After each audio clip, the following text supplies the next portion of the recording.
Hi, welcome to Andrew Buckle magazine review of Infinity 80. Happy New Year! Got this only a couple of days ago because, of course, it was the new year. Everything's sort of shut and awkward to get things. So finally got a copy of this one. And issue 80, it's got Jaws, Avengers, also loads of other Edgar Wallace, great Kung Fu Down Under, British Marvels, and lots lost TV programs as well. Some great articles as ever. I just love this. Maybe there's not always everything you want in this, but most of the time it's just packed full of stuff. You think, oh yeah, I remember that. Oh, that's great. That's a great article. Now that one, Dark Side. Now I didn't get it this month, but it does have, of course, the iconic picture on the front there. Remember seeing that when I was about 13 or 12. I just loved that. I thought, wow, Lust for a Vampire. What a great pick that was. And of course, it's on there. And there's quite a few, obviously, pictures inside as well. It will bring back many happy memories. Also, you got there the Avengers UK, from Minder to Minder, Mrs. Beale, John Carpenter, as well as many others. And also you've got the Edgar Wallace, Chris Foss, and quite a bit of other stuff. Wow, lots to get through. Let's just go through it now. Joy of Sex as well. I remember that one.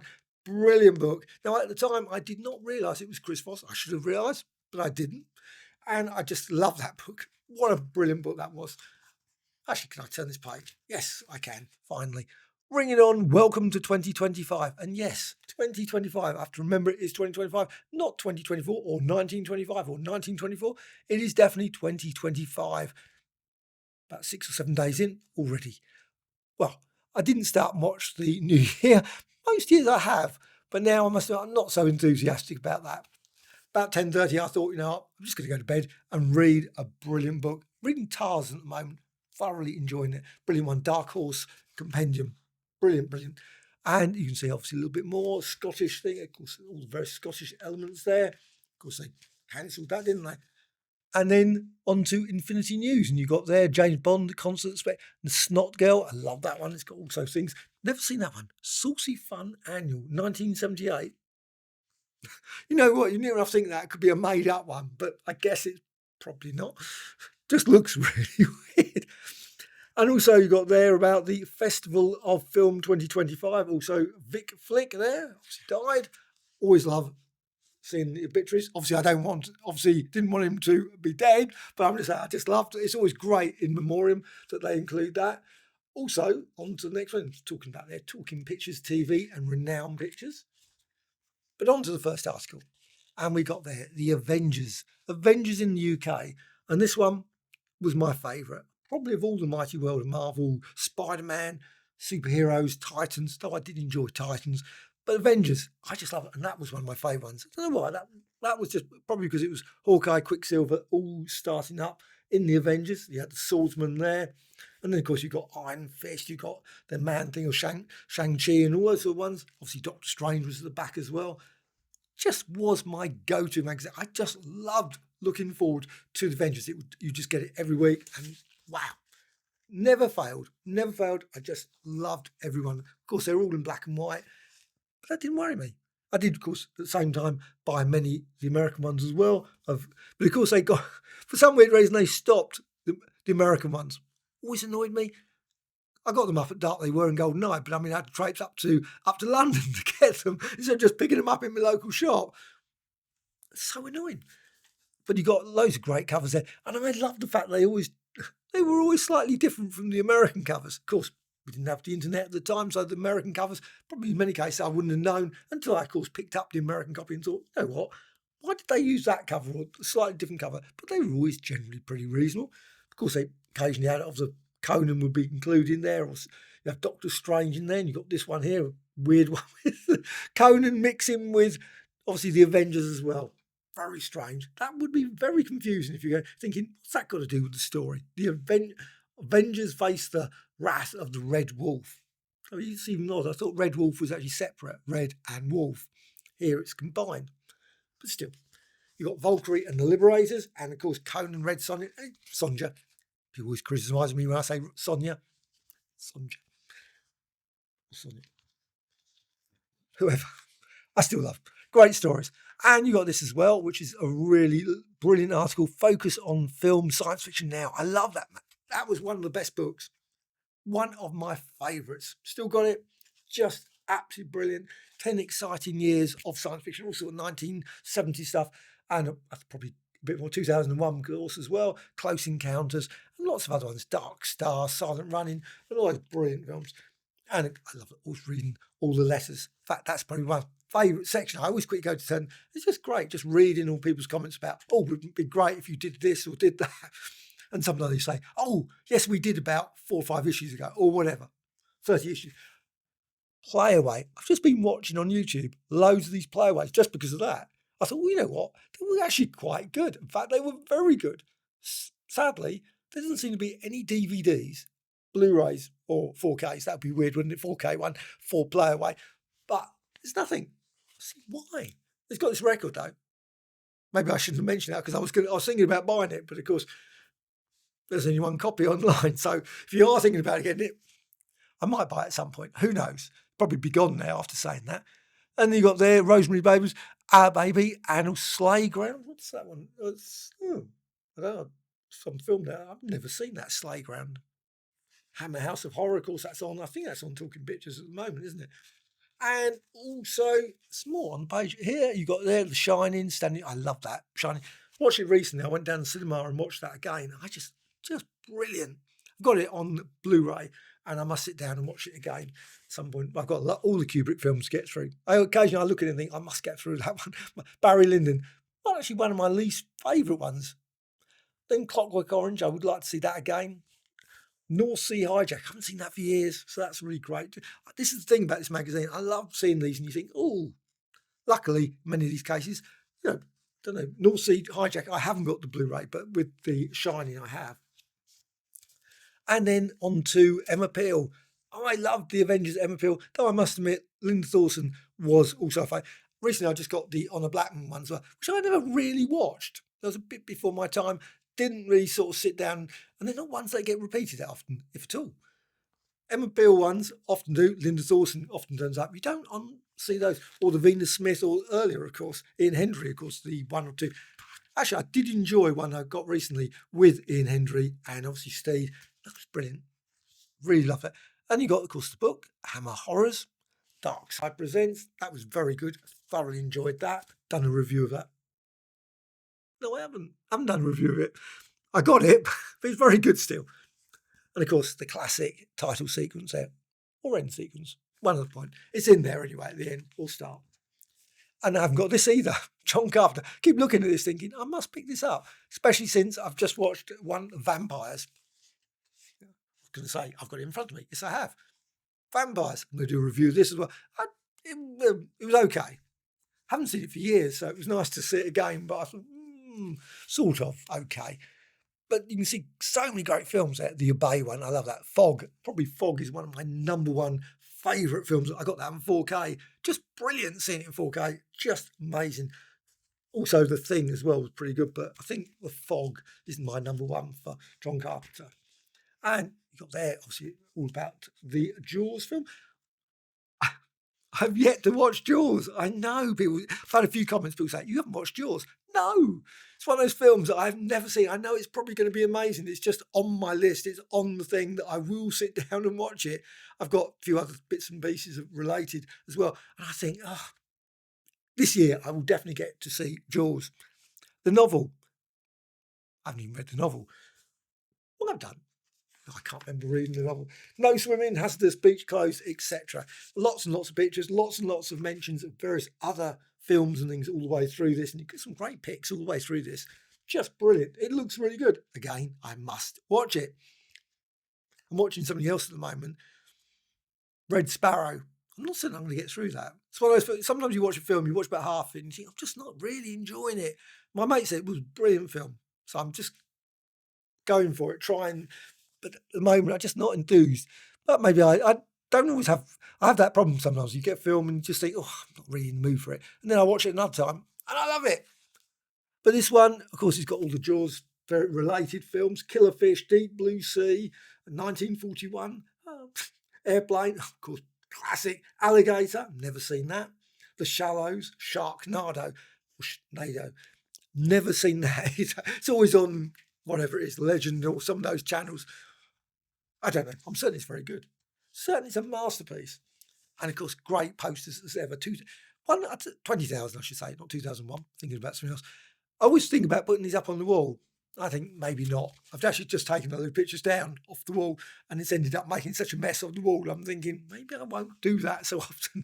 But it's not a good idea putting things up badly. Jaws.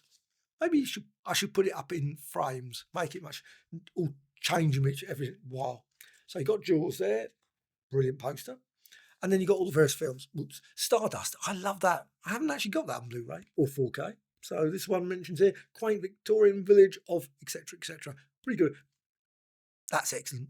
Tomorrow. I did enjoy that. But sadly, it's not available on Blu-ray or 4K, which is very odd.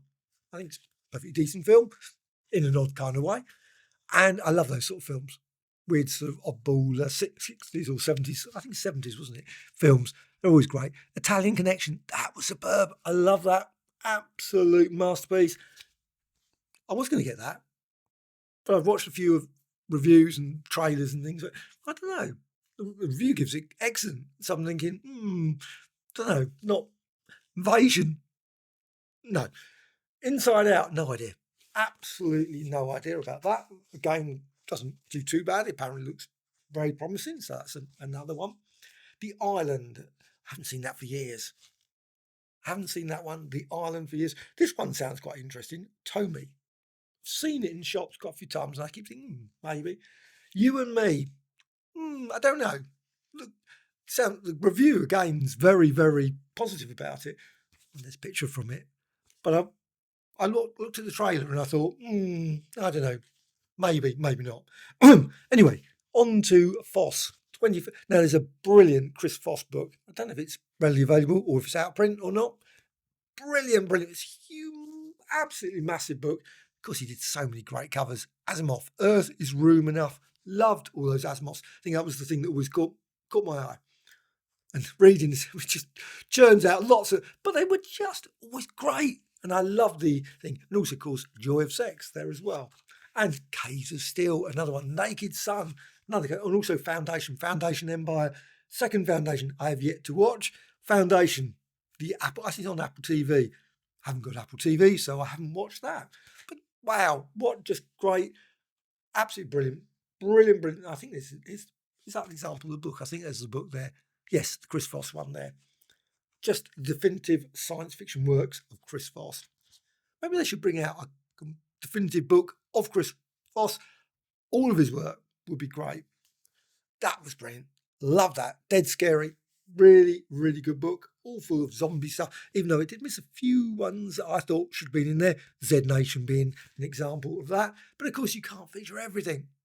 And actually, I watched another one I'm going to have a quick look for, and I can't see it here. Oops. Yes, maybe I should sort of carefully take them off the pile. They fly off all over the place. They obviously want to escape. Cold War Creatures, and this had its own point. I don't think that was in it. Maybe I might be wrong there. But this one, which I'm just going to try and... Zombies of Mora Tau. I thoroughly enjoyed it. Complete daft, but thoroughly enjoyable. And maybe put all these Blu-rays back before they all crash on the floor or somewhere. Okay, that's enough. They can stay there in that pile. I was going to just do a review of those and I was going to go through them. Now they're in a complete, all over the place. Australian Kung Fu. Not a subject that I must admit I know anything about, and actually probably none of the films in this. But why not? I think that's the great thing about this man. It does expose a lot of different things. You think, you know what, that is, something to check into, look out for. So if I notice an Australian Kung Fu film on Blu-ray that I think, that's going to be good. Ventures in B-movie trade. And, where's the article that I was going to mention? And of course, probably was before this. That's strange. Maybe it was further back. Nope, it must be further on. Yes, it must be. Yes, I was looking for that. It was one I was just keeping in mind. This one, Jules Verne. Amazing how many films, of course, have been done from Jules Verne. There must be loads of stories that haven't been done. It'd be nice if some, I suppose they're probably all public domain. No, I'm not thinking about making a film. That would be disastrous if I made a film.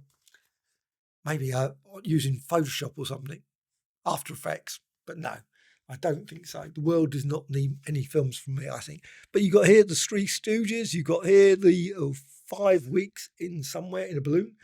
Now, loads of these I've seen over the years.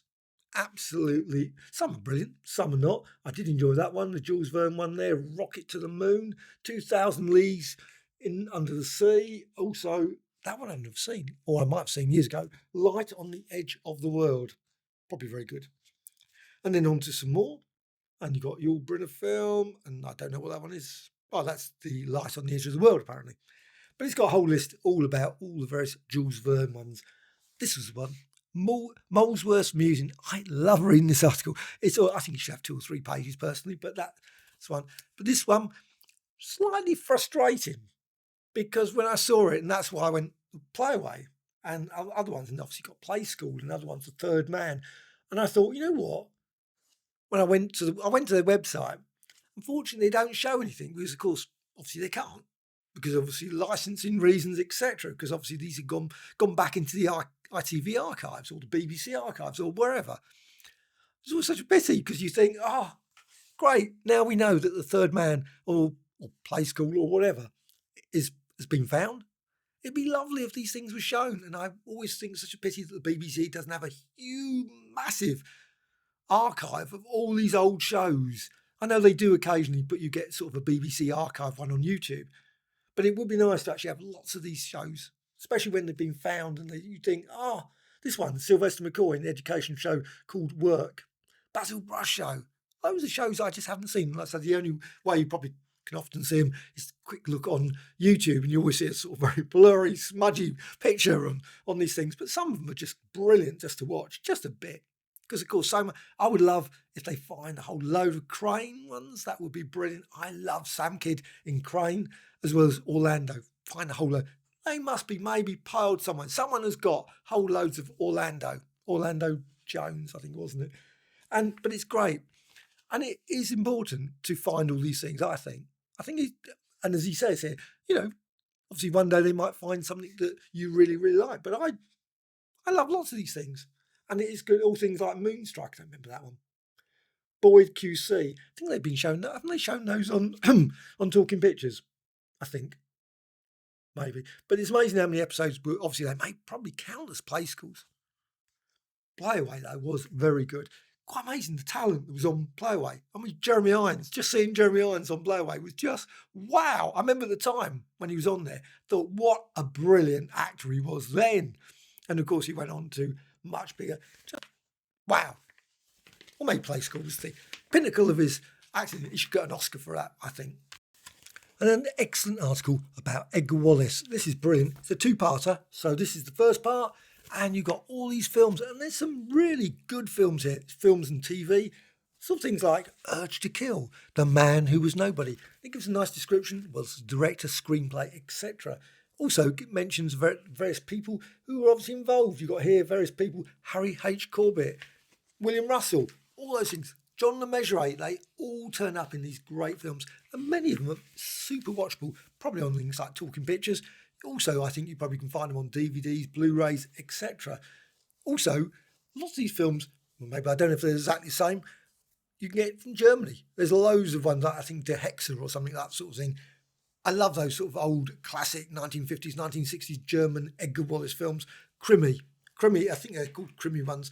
And there's a new magazine that's just come out, Krimi issue 0, and that's full of some great stuff as well. So that's definitely worth checking out. But back to here, Man at the Carlton Tower even. Man Detained, Clue of the Silver Key. Lots and lots of great films. Probably, again, ones that feature in various... Patrick Cargill, yes, I'm certainly villainous characters, etc. Yes. And also, of course, John Le Mesurier, those sort of things. He's always playing like a lawyer or solicitor or running a casino, doing some various dodgy things. They always had these lovely places in Soho where there was all underground passageways they'd go into. You think, wow, are those places? No. It's all changed. Backfire, Flat 2, The Share Out, Time to Remember, and so on. These are just brilliant films showing lots and lots of various places that are long gone in Soho and obviously other places around London, as well as places like Brighton, wherever they filmed these. And I think quite a lot of them were really done, probably not super expensive, because they were filmed the way they were filmed. There's one that mentions here talking about just being a snooker table. What's that? Snooker table and a black curtain. And that's the film. You think, wow, what a way of doing a film. I think many films should be done. No special effects, just a snooker table and a black curtain. You can make lots of great stories from that, I think. Return to Sender and On the Run. Just absolutely brilliant. I am looking forward to the second part of this article about Edgar Wallace. And I would love to see, obviously, this magazine, if they brought out one of their collections of books with all these sort of things, crime ones. That would be a brilliant set of things, all black and white films. They do, like, obviously, the horror ones, Amicus, etc. But I'd love to see something like this, as well as, of course, the one I mentioned earlier about comic books. It'd be brilliant if they did UK comics, but UK films as well. So many great ones in the 50s and 60s. And this one you can see, obviously, Barbara Windsor as well. Death Trap. So, actually, that looks like it's going to be a film that's sort of like Psycho, maybe. Anyway, Ghoulish Publishing. They've got a lovely library. I always wish they would bring out ones for the comic stuff, because they do, obviously, the comics at the front. You've got the Avengers. I would love to see one of these books devoted to comics, UK comics. It doesn't have to be American ones. Well, of course, the Avengers being a UK comic, but obviously loosely. But you got this one, the Hammer one, British horror films, Amicus, one I still haven't bought. I keep thinking about getting it. Slasher, not particularly something. Television terrors, excellent. Die Laughing, excellent. Italian horrors, really, really good. Love that one. Anyway, on to the last page. And, of course, as ever, you can complete your collection of Infinity, or is that true? Can you complete your collection? Though printed back issues in stock are, and it goes obviously back to issue 17, so you don't think you can complete it if you haven't, of course, got 1 or 2 or 3. But I guess you can get the digital downloads, and I assume all issues are available as digital downloads. So if there's some subject or thing I haven't looked, is there a brilliant index for it? Maybe if there's a really good index, you could look and think, oh, you know what? They've got one about, I don't know, whatever, Solaris or something, Shoestring. You can then quickly look, and apparently Shoestring was in issue 46. So you can get that, quickly get an article. And I don't know the price for the downloads. I assume it's slightly, I've no idea. And then next month, 2010, film that I've only probably watched once. 2001 I've watched loads of times. 2010, not a film that I must admit, but it'd be interesting to me. And maybe after seeing it, I might think, you know what, I must watch that again. And obviously Rambo and some other film there. I have The Year We Made Contact, Skullduggery, and that's a film I do not know about. What's Skullduggery? Burt Reynolds, Susan Clark. Oh, and also a load of people I've never heard of. Roger C. Carmel. And then back onto their licensed thrill that came out last month. Brilliant spy genre, really good 100-page collection. As ever, this Infinity magazine is just brilliant. Issue 80, superb. 81 looks like another one that I will definitely be picking up. Obviously, whenever it's coming out. When's it coming out? Better say it, shouldn't it? When does it say? Oh, at the end of the month, on the 30th, apparently. There it is. So no one can say, you told us the 30th. There it is. And Infinity. Brilliant. I don't know how availability elsewhere, but obviously I picked my copy up in W.H. Smith's. I assume it's available in many other shops and places as well. I love it. Absolutely, totally recommended. And a great start to 2025. Remembering it is 2025 and not 2024 anymore. I've said it a few times, 2024, and I think, stop saying 2024. It's 2025. Infinity, issue 80.